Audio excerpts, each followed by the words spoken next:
So ngayong episode po, tatalakayin naman natin ang CLOA. Makikilala po natin ang recipient o awardee dito sa Barangay Bukal, Nagcarlan, Laguna. So kaway naman tayo dun sa drone shot. Ayan, so nakapayong si Nanay dahil napakainit. Gusto talaga po namin ipakita sa inyo, itong lupa na ito is 2,000 square meters po, Nay. Si Nanay Victoria Orisa po. Yan. So, Vicky na lang. Sige. Yan. Para mas bagets pa. Si Nanay Vicky po ay nagtatanim daw po sila dito ng iba't ibang klase ng prutas, gulay or gulay. Gulay po, gulay. Sayote. Sayote, kamatis, repolyo, pechay. Iba't iba po. Pag ano po, may beans, ganun. Ayan. So, yun po kanilang matagal na pong sinasaka dito. Bagaman ito ay 2,000 square meters, marami-rami na po ang naidulot na ito para sa kanilang pamilya. Nakapagpag-graduate na ng isang teacher. Opo. At syempre, nakapagpundar na ng bahay. Opo. So, napakalaking bagay po. Ma'am, ano pong ma-share nyo na naidulot sa inyo na itong biyaya na din na naibigay sa inyo na na-awardan kayo ng ganitong lupa? Ay, napakalaki po ang naidulot sa amin. Talaga pong isang malaking biyaya na ipinagkaloob ng Diyos na kasi po ay napakasarap na yung pong inyong tinataniman ay maging inyong sarili. Kasi wala na po kayong agam-agam na ano man yung inyong gawin, ano man yung inyong itanim, ito'y sa inyo na. Talaga po napakasarap bilang kami magsasaka. Mahirap lang, andun na, nagkaroon ng lupa. At medyo umangat na rin ang buhay. Hindi lang medyo kasi nakakaroon ng sariling lupa at bahay rin at nakapagpatapos na rin. Ngayon, magre-retired na soon. Hindi po, wala po retirement dito. Hindi uso sa Nagcarlan, sa Barangay Bukal ang magre-retire dahil ito, bagaman medyo masukal ito, for preparation na po sila kasi kakatapos lang nila mag-harvest ng sayote. Ayan po, bago pa lang po yung sayote. May mga ibang bagong sayote. So pag sayote pala kahit medyo masukal, okay lang. Ayan. So yan po ang mga testimonials na ganito na nabibigyan din po ng biyaya. 36 po ang naging awardee dito sa kanilang barangay mismo. At ang makikilala po natin ngayong episode is 4. Pangatlo na si Ma'am Vicky na napakaganda ng kanilang journey rin. Napakinabangan ng lupa, nakapagpaaral. Tapos yung kanilang pinagkakitaan dito sa lupa na ito ay naibili pa nila o nakapagpatayo ng bahay. Yan, napakaganda. So Ma'am, may mensahe po ba kayo sa ating mga bagong batch ng awardee itong recent po na pinirmahan ng ating presidente? Yun po, ang mensahe ko lamang po doon sa mga CLOA awardee, yung mga bagong CLOA awardee ay talaga pong tayo po ay unang-una ay sa Diyos po tayo magpapasalamat. Pangalawa po ay sa ating pong Pangulo at na inaprubahan po niya ito. Talagang napakalaking bagay po nito sa ating mga magsasaka. At kami po ay nagpapasalamat ng lubos-lubos. Ako po sa aming pamilya na ako po ay isa sa pinalad na na-awardan po nito. Isang magandang umaga po sa ating po lahat. Ako nga po pala si Kagawad Jumides Simon Real at kasalukuyang Board Chairman din po dito po sa aming lugar sa Barangay Bukal, Nagcarlan, Laguna. Ako nga po pala isa sa benepisyaryo ng CLOA, yung pong BOS ng ating pamahalaan, yung Barangay Offer to Sell na ipinagkaloob po ng DAR sa amin pong mga mamamayan ng Barangay Bukal.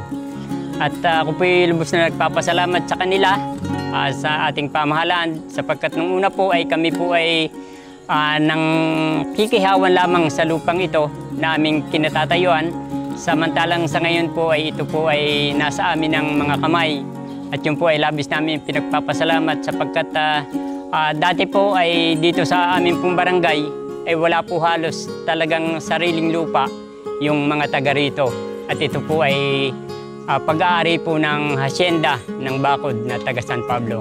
Dati po ay may babayaran na 30,000 ang isang hektarya. Pero noon nga pong mahalal yung ating Pangulo ay nagkaroon po ng batas na yung pong napabigay sa amin ay talagang bigay na, hindi na po namin babayaran. At yun nga po, una po ay sa Panginoon yung aming pasasalamat sapagkat siya po ang gumagawa ng kaparaanan para po yung mga taga rito sa amin ay magkaroon po naman ng sariling lupa. Ang napabigay po sa akin 1.7 square meter at ito po ay tinatamnan namin ng sari-saring gulay. Na pagkakatapos po ng kamatis, sayote, pechay, ganun po, repolyo. At ito po ay talagang napapakinabangan namin sapagkat Yun nga po, ang kinatutuwa ko ay ito po sarili na namin. Isa pa nga po, yung aking pong tinatayo ng aming bahay, yung tindahan, ay ito po ay kasama din dun sa napa-award sa amin ng DAR. Ito po ay may lawak na 264 square meter, yung pong tayo po ng aming tindahan. At ganyan din po yung aming tahanan. Lubos po yung aking pagpapasalamat sapagkat ayun po ay inaari ko na amin at yun po ay aming pinagpapahalagahan. Ako po ay nagpapasalamat sapagkat ayun nga po, yung aking pong mga anak ay may mga kanya-kanya ng tahanan din po na nandun po sa lugar na aking sinasabi. Ang aking pong masasabi doon sa mga na-awardan ng CLOA ay tunay nga po na ito ay ating ipagpasalamat sa ating Panginoon, sa ating pamahalaan. Ganun nga po na ang ating pamahalaan ay nagkaroon ng proyekto para po sa kagaya natin na mahihirap na walang mga sariling lupa. Ang aking pong may papayo ay talagang ito ay ating pagbutihin, pagyamanin po natin yung pong lupa na napa sa atin sapagkat napakasarap po na yung may rungkang sariling lupa na yung nandun po yung iyong munting kabuhayan.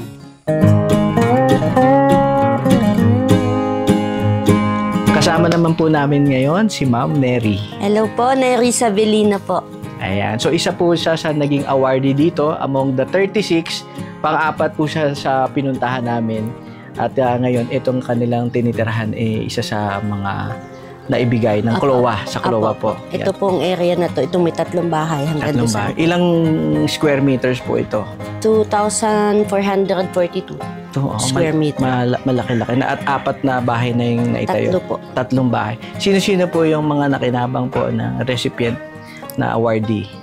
Sa inyo po? Saan po? Ako po yung nakapangalan. Apo. Pero family pa din. Family niyo na po. Mga kapatid niyo na po yun. Apo, ito po bahay namin din sa nanay ko at yun po isa kong kapatid yung sa kabila. Award po ito sa amin ay 2017 pa, no? Bago 2017 lang po. Apo. At ito pong lupang ito ay ipinaglaban ng almost 30 years na mahigit. Kasi talagang wala pong kasiguruhan yung...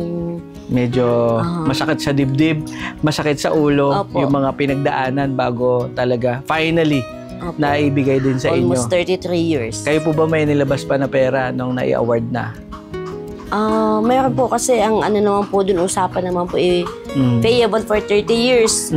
So, sa awa po ng Diyos, ang nanay at tatay ko po ay nag-ipon kasi ayaw po nila nung ang haba ng panahon mag-iintindi sila ng paghuhulog. So, nakaipon po sila ng amount na sapat para maibayad po dito ng buo.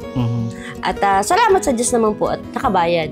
Pero ang maganda nito, yung pong iba, ini-award na po ng Pangulo. Last year lang po. Opo, ini-award na lahat ng title na nabinigay ng under ng CLOA is free na. Donation na lang po. Ano po mamamensahe nyo sa kanila na katulad yun na nagdaan din kayo sa butas ng karayom, ngayon naman sila madali talagang free na sila sa kanilang sakit ng ulo at malinis na nakapangalan sa kanila.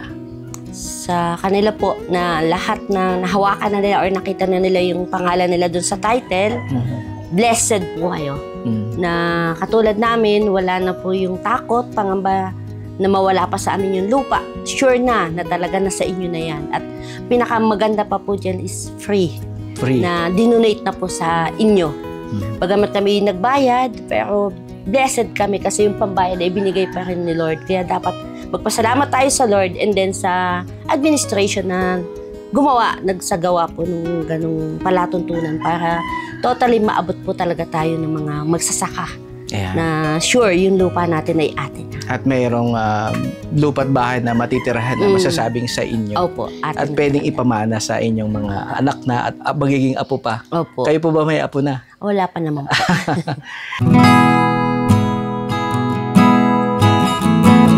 Ako nga po si Rene Orisa na nakatira dito sa Barangay Bukal, Nagcarral, Laguna. Siya po ang aking kapatid.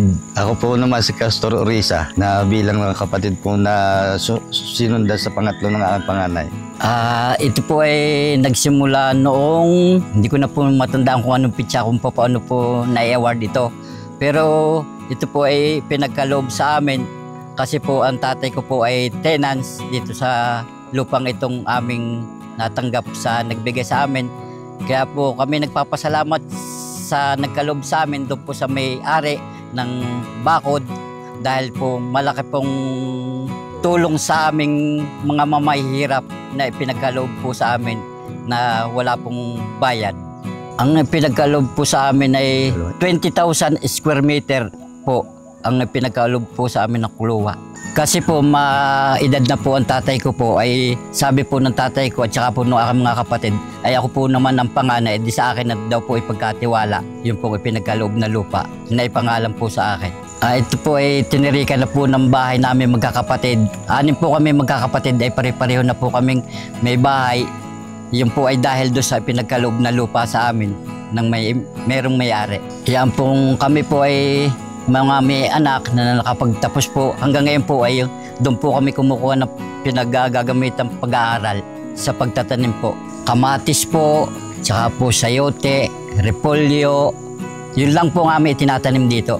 Sana po naman yung inaward na lupa ay sana ingatan nila at sana po naman ay wag na nilang mapababayaan yung kanilang ina-award sa kanilang lupa. At panatili laging nilang tamnan ng mga halaman, ng mga gulay. Ay sana po na may wag na ibenta po at yung po mga anak ay gusto ko po yung tanging pamana sa kanila ng kanilang mga magulang. Ingatan po nila. Ang tinatanim ko po dito sa aming lupa ay doon sa ina-award sa amin po ay kamatis, repolyo, pichay bagyo, beans, pipino, at saka po itong sayute.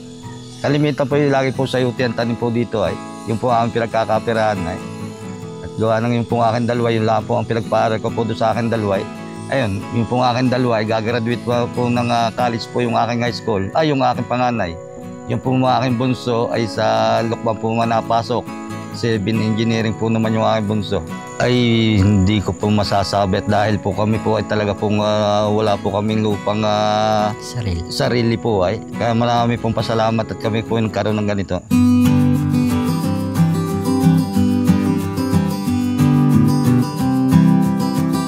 Agree ba kayo sa agree? Agree po. Approve. Don't forget to like and subscribe.